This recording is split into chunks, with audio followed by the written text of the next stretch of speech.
la même, si vous voulez, mais qui se décompose suivant le temps que l'on va y consacrer.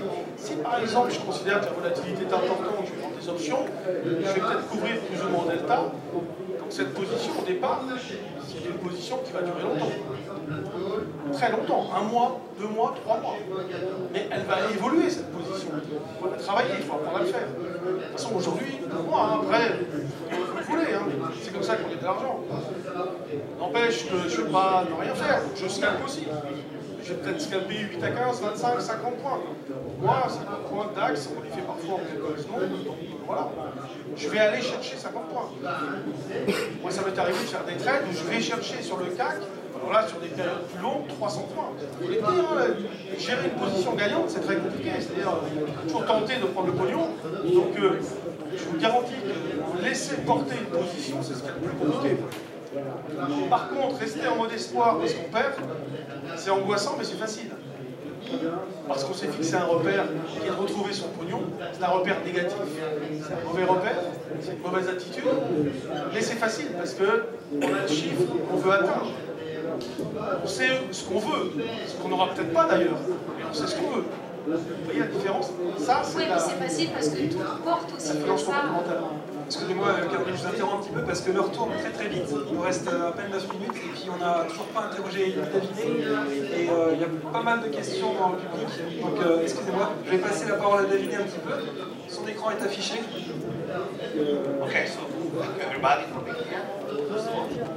Second, today is very good day for traders. I feel that normally, probably 80%, maybe even more of traders will lose money. But today here the panel only 3 traders lose money, and one of them was because he pushed the final round. But this is very good success on the panel. Alors, il dit qu'aujourd'hui, on a un bon panel de traders dans le positif. On a eu que seulement 3 traders dans le négatif. Donc c'est assez rare.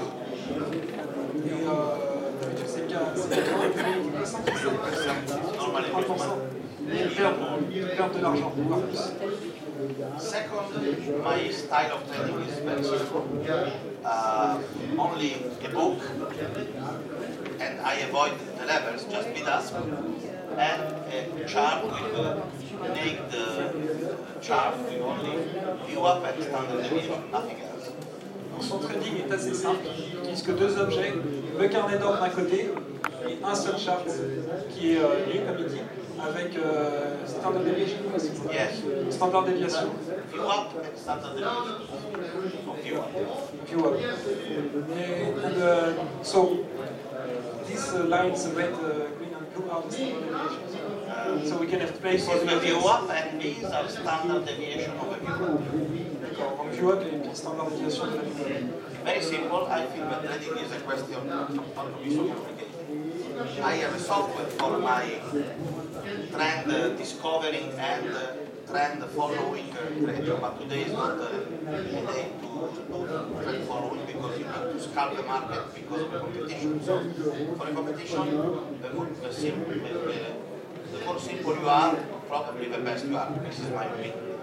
Son opinion, c'est le plus simple système, le mieux c'est pour la compétition. De son côté, enfin, pour les jours normaux de trading, quand il est tout seul, il a un software pour détecter la tendance et pour suivre la tendance, mais aujourd'hui il n'a pas utilisé. I trade the DAX this morning, and I expect to trade the DAX probably in the next round. Donc il a tradé le DAX ce matin et il s'attend à trader encore le DAX cet après-midi. In the afternoon, I don't know if I will trade the DAX again, probably some stocks or European or US stocks, and probably tonight the crude oil. Donc après, dans l'après-midi, pas sûr pour le DAX, plutôt stocks, European stocks, maybe US stocks. Later on, my plan is crude oil, but crude oil vers la fin de la journée. but for sure it can only be if I go to competition. If not, maybe I can stay and watch. Voilà, bien sûr, s'il arrive à suivre la compétition, il ne va pas être disqualifié. Okay, thank you very much. Merci beaucoup. Donc maintenant, on a un petit peu de temps pour passer aux questions. Excusez-moi, un peu du retard. Donc on va voir une première question. On a a beaucoup de traders pour compte propre et je souhaitais savoir quelle était la fiscalité en France pour voir parmi nous si on souhaite s'installer. La fiscalité est très simple en France depuis l'avènement du gouvernement Hollande et la loi qui a été sortie en 2012. Ce que vous gagnez en plus-value boursière, un peu tout marché confondu, est directement calcable sur notre taux marginal d'imposition.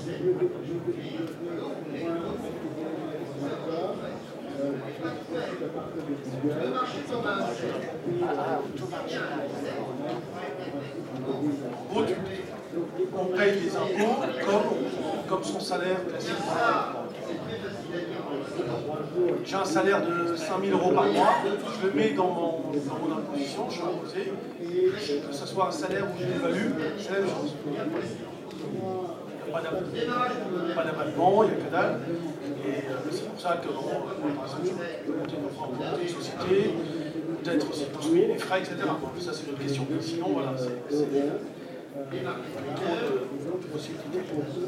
Ok, question suivante. On peut préciser alors le débat autour de garder ces plus-values comme bon père de famille et être calqué directement sur le taux marginal d'imposition et monter sur une société en fonction de votre taux marginal d'imposition qui approche les 30-35% ou pas, vous êtes directement calqué comme ça sur l'impôt sur les sociétés. Donc à ce niveau de taux marginal d'imposition, c'est du pareil au même. Sinon, il faut s'expatrier à l'étranger dans des environnements fiscaux plus intéressants.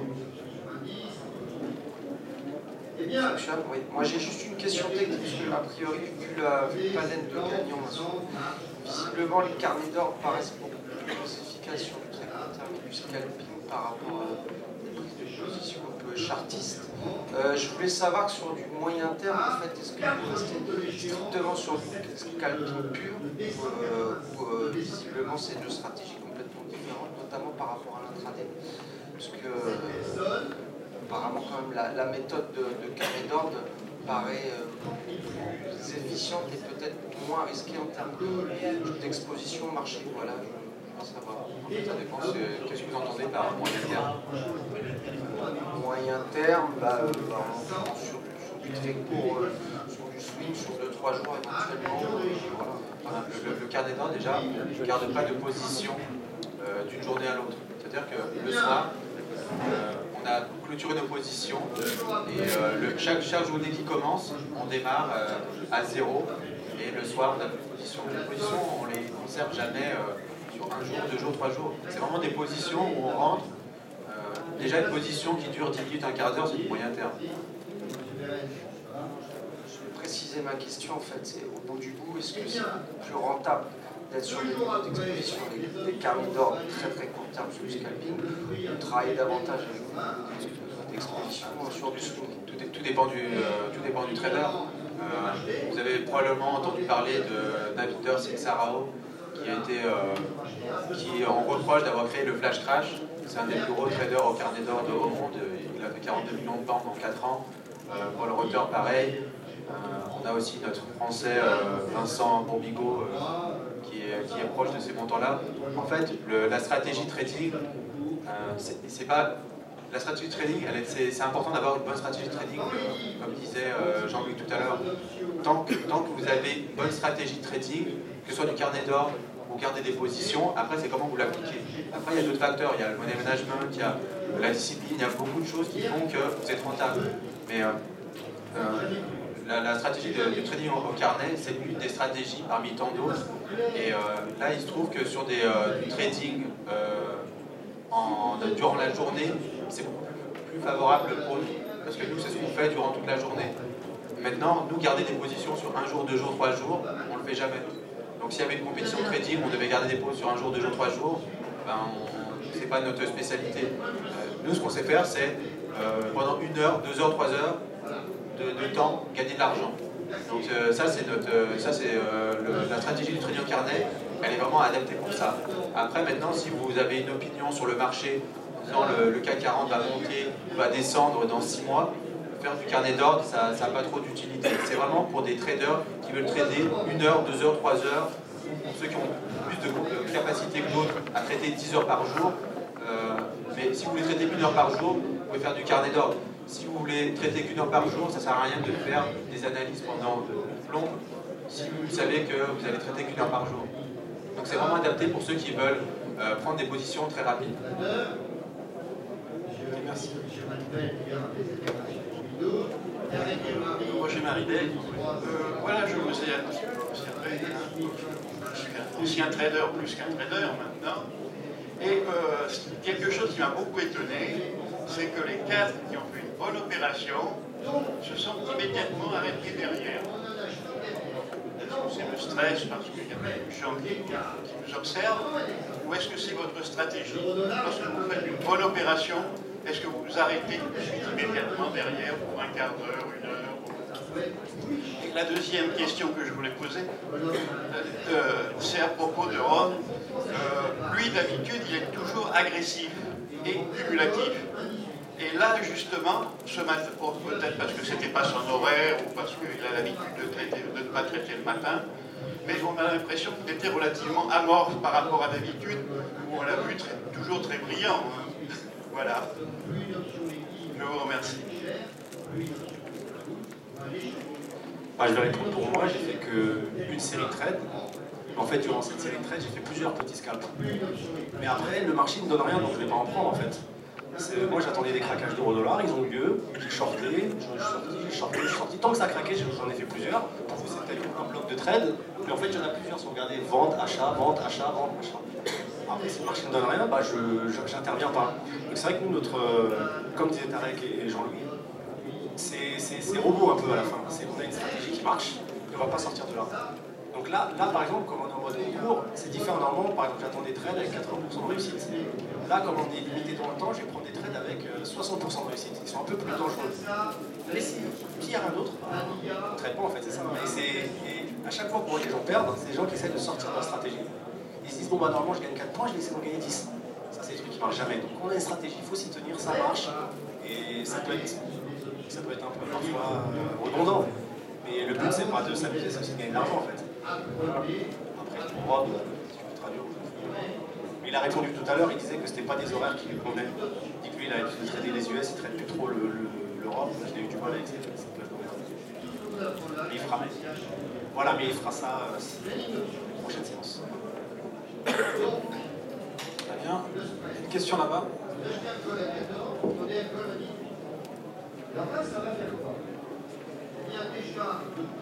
Désolé, j'ai plus le micro portatif, du coup je suis obligé de...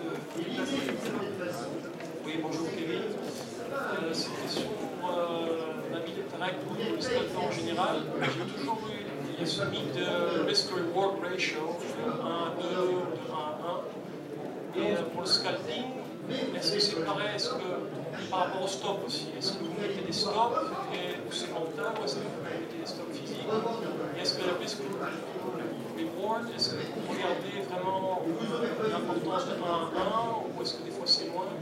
Ça varie, ça c'est très intéressant. Quelqu'un qui nous fait entendre ce mythe de mettre des stops, d'avoir un restoration.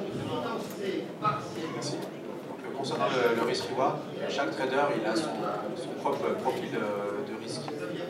Mais en réalité, c'est pas tellement le risk reward qu'on a habituellement en disant 1 pour 2, c'est plutôt de voir la fréquence avec laquelle vous allez avoir des trades perdants. L'avantage, c'est que comme on fait du scalping, on peut accumuler 30-40 séances de gains. Et c'est plutôt, nous on se base plutôt sur notre daily limit de perte et on a une limite journalière de perte qu'on ne doit pas atteindre parce qu'on perd 10% du temps. 10% du temps, on doit gérer ces 10% du temps où le marché va être très volatile et donc chaque trader a son propre risk reward. Il n'y a pas de stop loss en disant si j'achète à un prix, bah, je vais mettre un stop loss à 1 ou 2 ticks. Non.